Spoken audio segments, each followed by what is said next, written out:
Minta dengan penuh keikhlasan. Itu nggak nunggu lama. Karena hadisnya mengatakan kalau ikhlas benar, seketika akan berhenti. Bismillahirrahmanirrahim.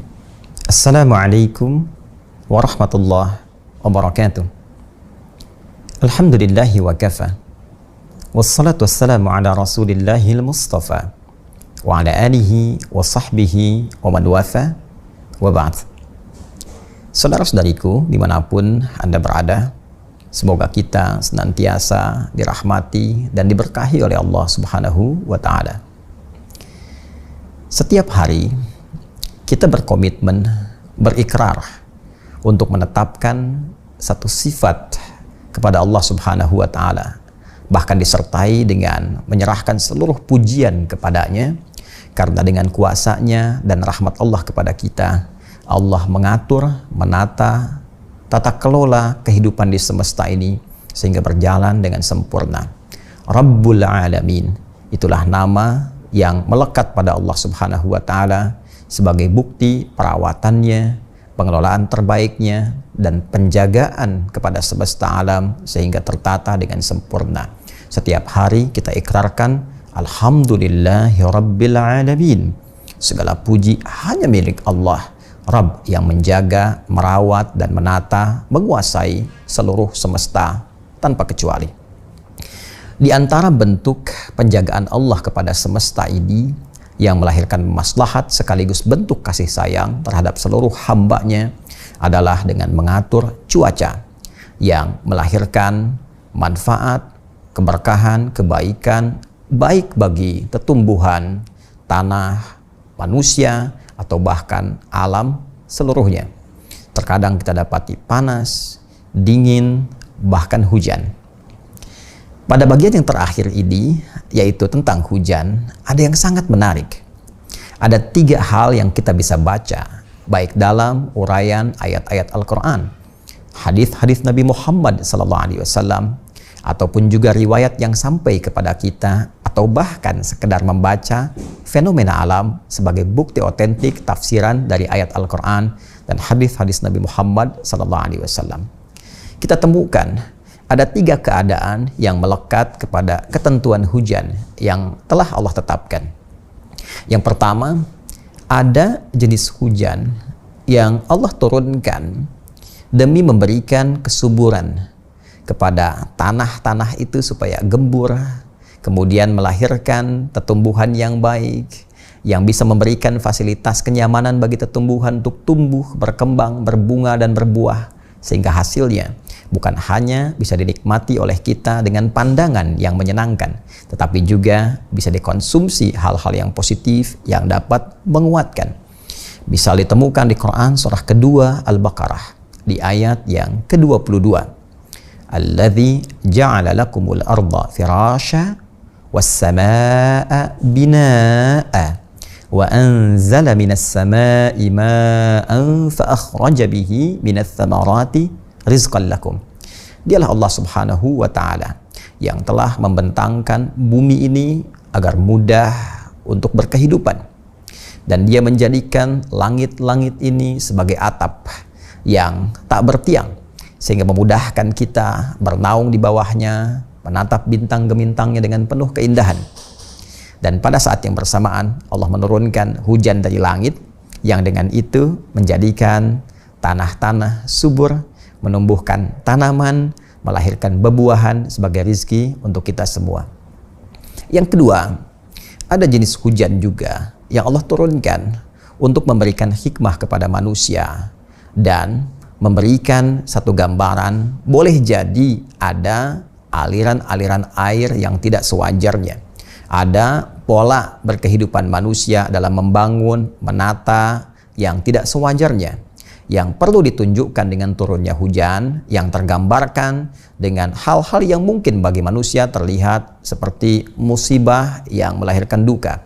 Banjir, bandangkah itu, masuk ke kotakah itu, airnya naikkah itu. Hikmah terbesarnya boleh jadi memberikan kesan dan pesan yang dalam kepada kita. Ada cara membangun yang tidak tepat, ada cara memotong di hutan itu yang tidak tepat, ada cara mengelola yang tidak benar, supaya dengan itu diperbaiki agar tata letak kota menjadi lebih baik lagi, agar berkehidupan menjadi lebih nyaman lagi.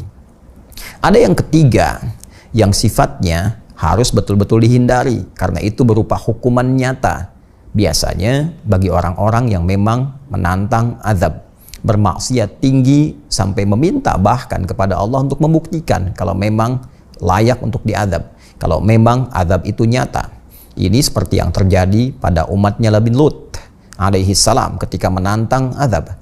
Dan direspon itu dengan ketentuan Allah Subhanahu wa ta'ala yang menurunkan hujan, bukan air lagi bentuknya, tapi hujan dalam bentuk batu, seperti direkam misalnya dan viral kisahnya di surah Al-A'raf, surah ke-7 ayat 84. Dan ditegaskan pula di Quran surah ke-26 Asy-Syu'ara, ketika Allah Subhanahu wa ta'ala berfirman di surah Al-A'raf misalnya, wa amtarna alaihim matara.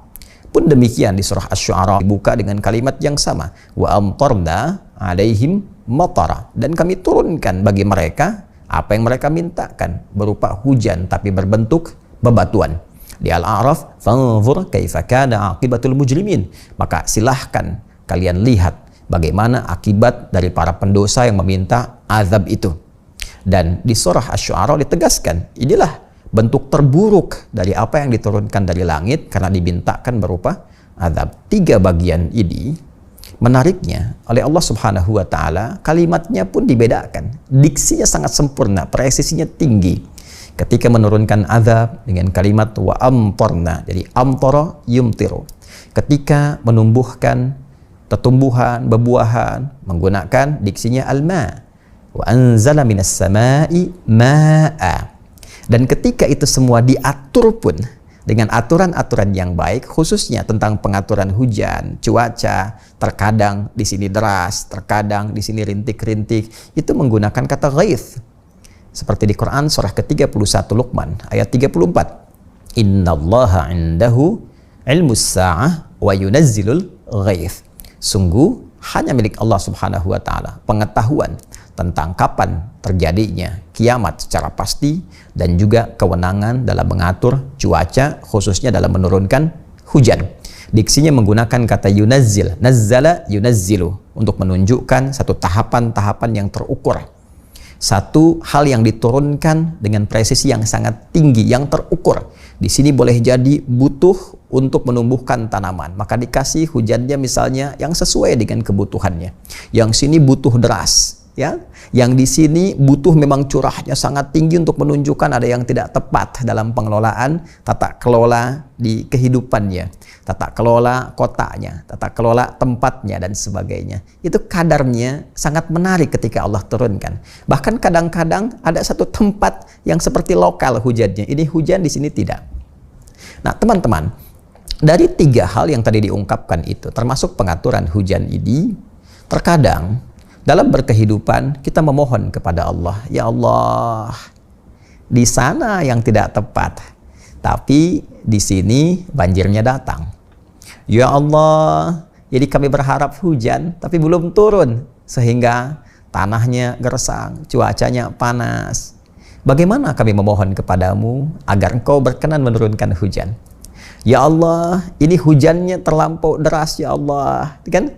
Memang mungkin Kau ingin tunjukkan kepada kami, tapi kami mohon ya Allah, kami sedang mengaji misalnya, ya Allah, kami sedang menata aktivitas, ini hujannya belum berhenti 3 hari, 4 hari, 5 hari. Karena terkadang hikmah Allah itu yang diturunkan. Ketika ada satu peristiwa, kemudian Allah berikan secara umum, hujannya terjadi, luas menimpa, ada banyak hal yang bisa dipelajari. Salah satu hikmahnya adalah supaya membangun taqarrub kita, kedekatan kita kepada Allah untuk meminta. Maka di antara hikmah itulah diajarkan oleh Nabi SAW dalam hadis yang sahih. Di Al-Bukhari khususnya, nomor hadis 1013. Lebih tepatnya lagi di kitab yang ke-15, topik yang ke-15, Kitabul Istisqa, subbab atau subtopik yang ke-6, ya, di nomor hadis 1013. Kita langsung lihat, ya, ini salah satu jenis cetakan di Sahih Al-Bukhari, ada 3 jilid, ya. Yang 1 jilid juga ada khusus, ini ada syarah singkatnya, sedangkan nanti yang 18 jilid ada juga syarahnya dari Ibnu Hajar Al-Asqalani dikenal dengan Fathul Bari. Tapi insya Allah tidak akan ada perbedaan. Nomor hadis 1013 ya. Di sini halaman 440 ya. Baik ya, yang ini Kitabul Istisqa. Jadi topik yang ke-15, subtopik yang ke-6. Babul Istisqa fil Masjidil Jami'. Bab meminta hujan yang dilakukan di Masjid Jami'. Hadis ini, teman-teman, saya akan batasi kepada satu kejadian dulu karena hadisnya cukup panjang. Bagaimana cara meminta kepada Allah bila terjadi hujan deras? Yang sekiranya kita sedang mengerjakan satu aktivitas, misal seperti sedang mengaji yang positif sifatnya. Hujannya deras sehingga berpotensi misalnya ya mengajinya tidak sempurna. Bisa basah, kuyup, sedangkan masyarakat yang datang mengaji itu cukup banyak misalnya. Ya, maka di sini diajarkan cara memohon kepada Allah agar sekiranya bisa memalingkan hujan itu ke tempat yang lain dan tidak menimpa kepada kita yang tengah mengaji, tengah belajar, tengah mendekat kepada Allah atau kepentingan-kepentingan baik lainnya. Sepanjang itu diridhai oleh Allah Subhanahu wa taala, bukan karena kepentingan maksiat atau yang sia-sia. Maka di hadis ini diajarkan kepada kita, hadisnya dari sahabat Anas bin Malik radhiyallahu taala anhu, di antara sahabat terdekat. Ya, dan beliau termasuk asisten Nabi Shallallahu Alaihi Wasallam. Dikisahkan oleh beliau bahwa satu kali, ini secara singkat saja, datang seorang lelaki di hari Jumat ke masjid Nabi Shallallahu Alaihi Wasallam, sedangkan Nabi sedang berkhutbah. Ya, kemudian dia masuk pintu yang langsung berhadapan pintunya dengan mimbarnya Nabi Shallallahu Alaihi Wasallam. Lalu ketika itu orang ini karena hajat sifatnya darurat, ya ada hajat yang sangat penting, kebutuhan mendesak, karena di tempat beliau itu terasakan ya keadaannya hujan terus-menerus selama 6 hari, dikisahkan selama 6 hari, ya kan? Lalu memohon kepada Rasulullah untuk berdoa kepada Allah Subhanahu wa taala agar kiranya Allah itu ya dengan kuasanya bisa memalingkan hujan itu ya ke tempat yang lain sehingga di tempatnya berhenti hujan dan bisa mendapatkan satu kesempatan untuk menata aktivitas kehidupan yang kiranya tidak bersamaan dengan hujan yang terus berlangsung itu. Lalu bagaimana respon Nabi Shallallahu Alaihi Wasallam? Ya, saya bacakan dulu supaya kita paham redaksi hadisnya. Bismillahirrahmanirrahim. Thumma dakhala rajulun min dhalikal bab fil jumu'atil muqbilah wa Rasulullah sallallahu alaihi wasallam qa'imun yakhtub fastaqbalahu qa'iman faqala ya Rasulullah halakatil amwal wa anqata'atis subul fad'allaha yumsikha. Maka tiba kemudian datanglah seorang lelaki di hari Jumat berikutnya. Jadi tadi saya katakan saya melompat kepada bagian yang terakhir, kan? Ada seorang lelaki datang seperti yang saya kisahkan. Dia mengadukan pada Rasulullah bahwa ada kesulitan, untanya tidak berasa beraktivitas dengan sempurna, ya terpotong sebagian aktivitas niaganya karena hujan terus-menerus datang dengan hikmah tertentu. Ingat, karena hikmah tertentu. Di antara hikmahnya adalah lahirnya doa ini untuk bertanya pada Nabi kalau sedang hujan deras-derasnya kita minta ya kepada Allah setidaknya untuk memalingkan atau misalnya berhenti sejenak karena ada aktivitas yang kita tunaikan dan Allah Maha tahu itu ya bagaimana cara memohonnya. Baik.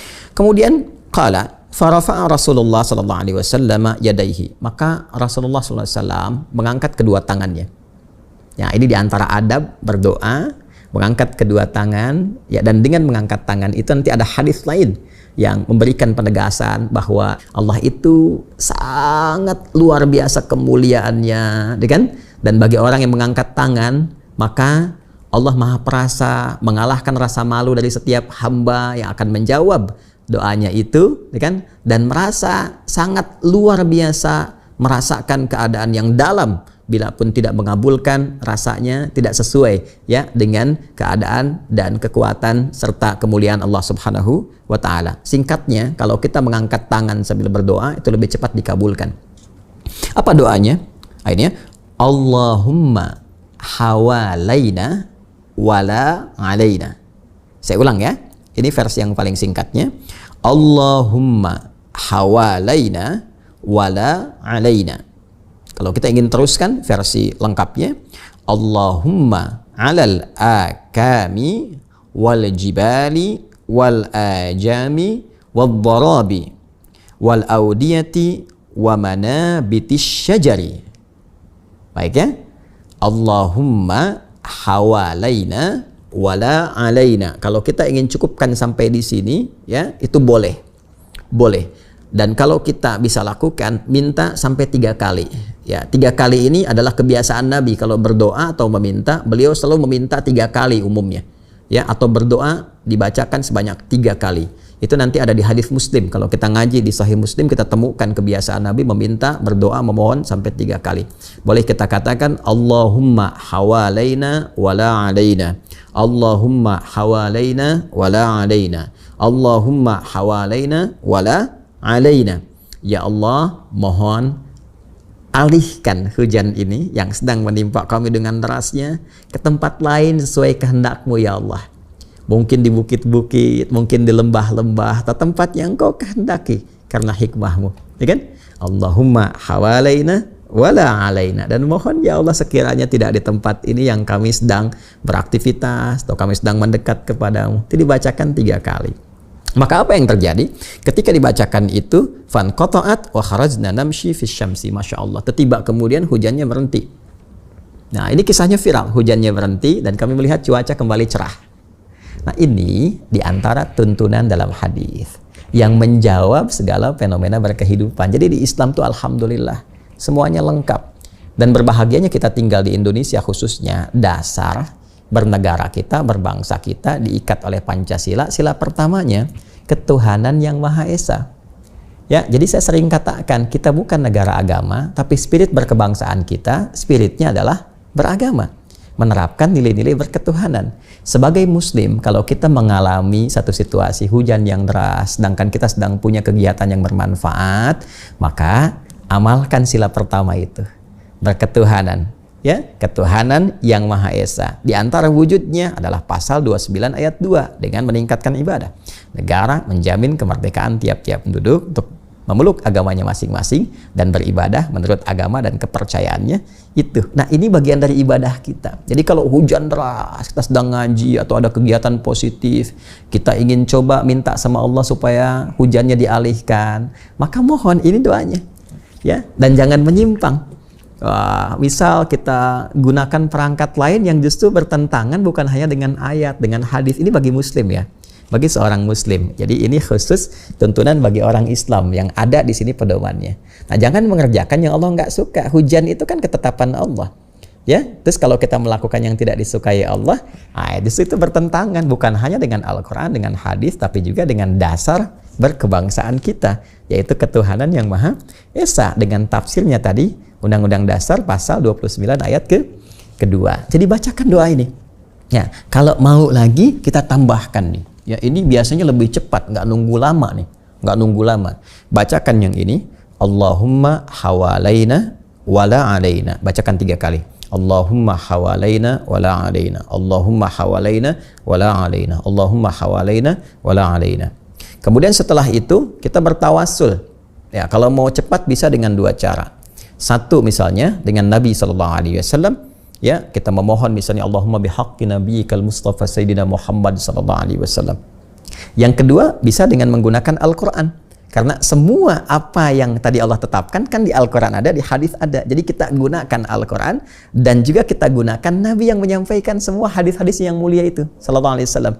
Ya, jadi bisa kita katakan misalnya bisa membaca di antara surah-surah Quran, misalnya ada Al-Masad. Ya, yang dikenal dengan surah Al-Lahab itu, tabat yada abi lahabi wa tab, itu bisa dibacakan. Ya, karena di antara fadilah surah Al-Lahab itu adalah bagaimana kita membangun kedekatan dengan Allah Subhanahu wa taala dalam berketuhanan dan menghindari segala hal yang tidak Allah sukai. Jadi membangun kedekatan dengan Allah, ya, dan menolak segala yang tidak disukainya. Jadi ketika kita sedang mengerjakan aktivitas, misalnya kita sedang ngaji nih, kan ngaji itu membangun kedekatan, ya kan? Ya, sedangkan tiba ketika sedang mengaji, misalnya Allah turunkan hujan untuk menguji kita. Bagaimana mendekat kepada Allah, mintanya seperti apa. Nah, itu boleh misalnya digunakan surah Al-Lahab atau Al-Masad. Bacakan 3 kali juga. Tabat yada abi lahabi wa tab ma aghna anhu maluhu wa ma kasab, sampai dengan selesai. Bisa. Bisa gunakan Quran surah 9 At-Taubah ayat 122. Wa ma kana al-mu'minuna liyanfiru kaffa falaula nafara min kulli firqatin minhum ta'ifah liyatafaqahu fid din wal yunziru qaumahum idza raja'u ilaihim la'allahum yahdharun. Bisa baca 3 kali, 3 kali, 3 kali terus sampai selesai. Ya, setelah itu berdoa. Ya, bisa kita pakai bahasa Arab, misalnya Allahumma ya Allah innaka ala kulli syai'in qadir bi rahmatika ya arhamar rahimin wa bihaqqi nabiyyika sayyidina Muhammad sallallahu alaihi wasallam wa bihaqqi qur'anika ya Allah wa bihaqqi hurufihi ya Allah al-ajibah ya an-nafi'ah. Ya, mohon Allahumma ya Allah ya la tunzil ilaina ya Allah ya arhamar rahimin al-matara fi hadzal waqt ya Allah hina taqarrabna ilaika ya rabbal alamin. Boleh kalau tahu bahasa Arab. Ya Allah mohon jangan dulu turunkan hujan pada kami saat ini ketika kami sedang mendekat kepadamu ya Allah. Atau sesuai redaksi hadis, Allahumma ya Allah hawalaina wala alaina, bacakan 3 kali, minta dengan penuh keikhlasan. Itu nggak nunggu lama, karena hadisnya mengatakan kalau ikhlas benar seketika akan berhenti, dan nanti ada bab lain lagi untuk meminta. Semuanya ada, alhamdulillah ada solusi, ada jawaban. Jadi bagi umat Islam, insan beriman, jauhkan dari perilaku-perilaku yang menyimpang, yang tidak Allah sukai, menggunakan sesajian, hal-hal yang tidak tepat misalnya, atau menggunakan jasa-jasa yang memang orang yang dimaksudkan boleh jadi jauh dari Allah, nggak kenal Allah, mengerjakan perbuatan yang nggak Allah sukai. Maka jangan harap keberkahan akan turun di tempat yang kita pijak, karena syarat berkah itu cuma 2, iman dan takwa. Quran surah ke-7 ayat 96. Walau anna ahlal qura amanu wattaqau lafatahna alaihim barakatim minas sama'i wal ard. Kalaulah satu penduduk negeri mau beriman dan bertakwa kepada Allah, bertakwa, mengerjakan semua perintah dengan baik, menjauhi apa yang dilarang oleh Allah Subhanahu wa taala, kami akan buka segala pintu keberkahan di langit dan di bumi. Dan di antara keberkahan itu turunnya hujan yang berkah atau berhentinya hujan yang sekiranya bisa melahirkan musibah. Demikian, semoga bermanfaat sebagai panduan berkehidupan sekaligus mengimplementasikan dasar-dasar kehidupan berbangsa, bernegara di negara kesatuan Republik Indonesia yang kita cintai. Assalamualaikum warahmatullahi wabarakatuh.